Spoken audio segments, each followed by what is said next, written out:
बोलिए मात की जय, पिताजी महाराज की जय।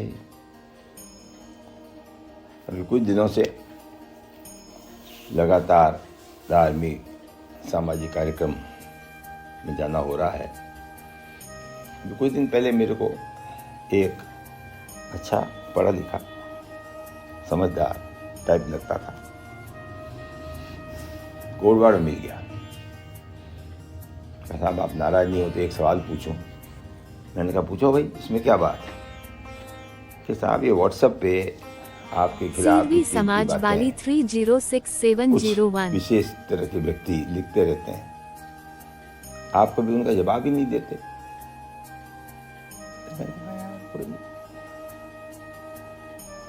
वो अपना काम करते हैं, मैं अपना काम करता हूं, उसको अपना काम करने दो। कि साहब आप नहीं, हमको बुरा लगता है। मैंने कहा आपको क्यों बुरा लगता है। कि साहब आपको तो हम उसका काट करें। कृपा निदान मेरे को अपना काम करने दो, उसको अपना काम करने दो, आप अपना काम करो। आप क्यों चिंता कर रहे हो।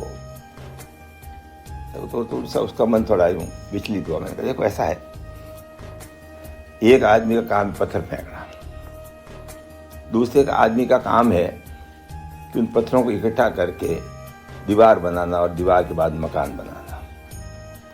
अब अगला 100 फुट दूर से आपको पत्थर लाके ठेठ मकान के पास दे रहा है। आप या तो उस पत्थर को वापस उस पर फेंको, तो आप उसकी मेहनत तो आपके उपयोगी हुई कि नहीं हुई, आपकी मेहनत बेकार हो गई।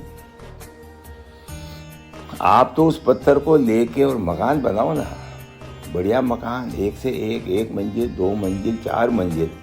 कोई आपको 100 गज दूर से पत्थर लाके आपके घर के पास दे रहा है। और ये मैंने कहा ये विपक्ष नहीं है, ये आपको सावधान करने का एक आई माता जी ने तरीका भेज रखा है।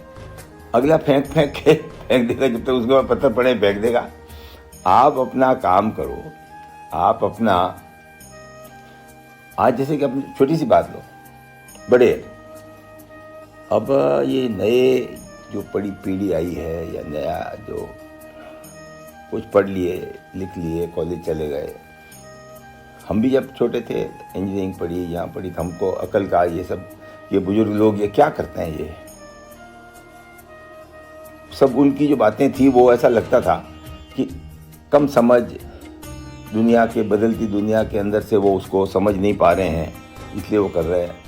धीरे धीरे जैसे जैसे दुनिया देखी, जैसे जैसे अन्य स्थानों को देखा, जैसे जैसे घूमे, जैसे देखा, तो समझ में आया कि बुजुर्गों का द्वारा जो भी काम किया जा रहा है उसके पीछे कई वर्षों का, कई पीढ़ियों का तजुर्बा, उतार चढ़ाव, विपरीत परिस्थिति, अजब सी अननोन क्या होगा, उस परिस्थिति में उन लोगों ने एक तौर तरीका जिंदगी का निकाला, उसी में अपना आईपंथ आता है।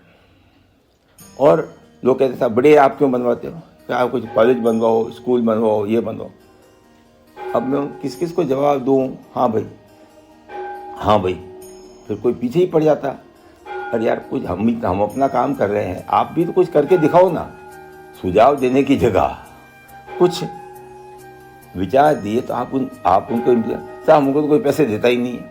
अभी पैसा नहीं दे जिसका मेरे पास इलाज नहीं। आप अपना चरित्र बनाओ, आप अपना लोगों में विश्वास जागृत करो, कुछ करके दिखाओ, कुछ बन के दिखाओ, अपने आप लोग पैसा देंगे। तो आपसे भी सबसे मेरा निवेदन यही है।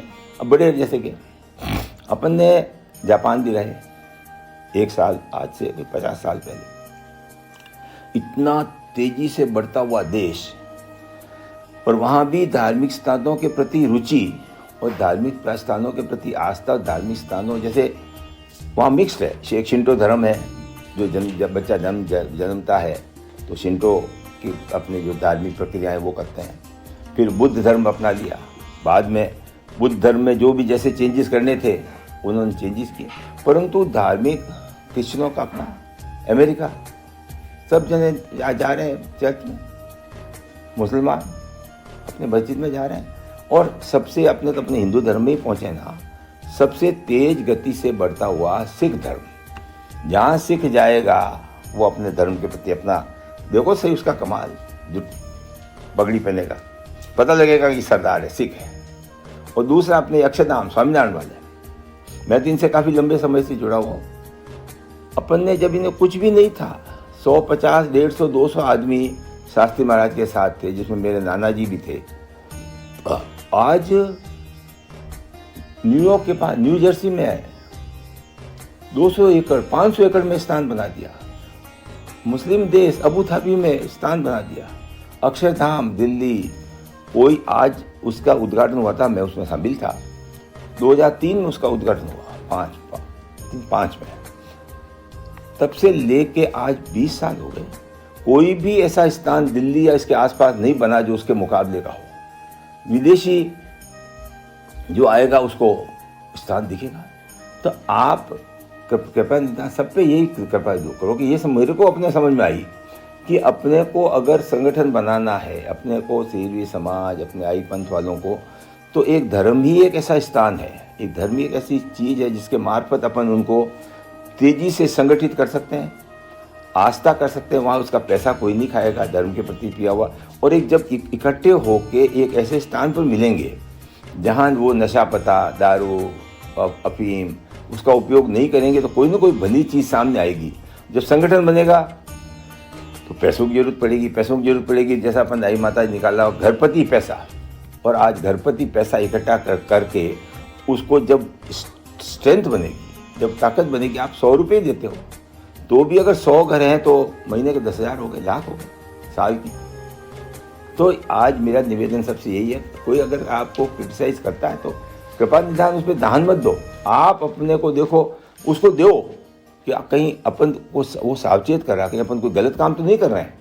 क्रिटिसाइज 2 तरह की होती है, एक तो पॉजिटिव, एक नेगेटिव। एक तो आदमी जेलसी से कर रहा है, उससे कुछ होता, खुद से हो नहीं रहा, खुद से कुछ कर नहीं पा रहे, वो दूसरों को बुरा भला कुत्ता भुसता है जैसे भुस रहा है। अरे भुसने दो यार क्या। तो आप सबसे मेरा निवेदन ये है कि हम भी अब 82 साल के हो गए हैं, अपने को जो जो समझ में आया करते गए। आई माता जी बुद्धि देती गई, समाज साथ देता गया, कुछ लोग तो अपना रास्ता, अपन किसी एक अन्य व्यक्ति जो कि दुखी है, जो कि कुछ कर नहीं पा रहा है, जो फैल हुआ है, वो अपनी जो भड़ास है वो दूसरों को बुरा करके, आप अपना रास्ता मत छोड़ो, चलते जाओ, बढ़ते जाओ और कुछ भला करते जाओ। बोलिए आई माता की जय, दीवान द्वैता जी महाराज की जय।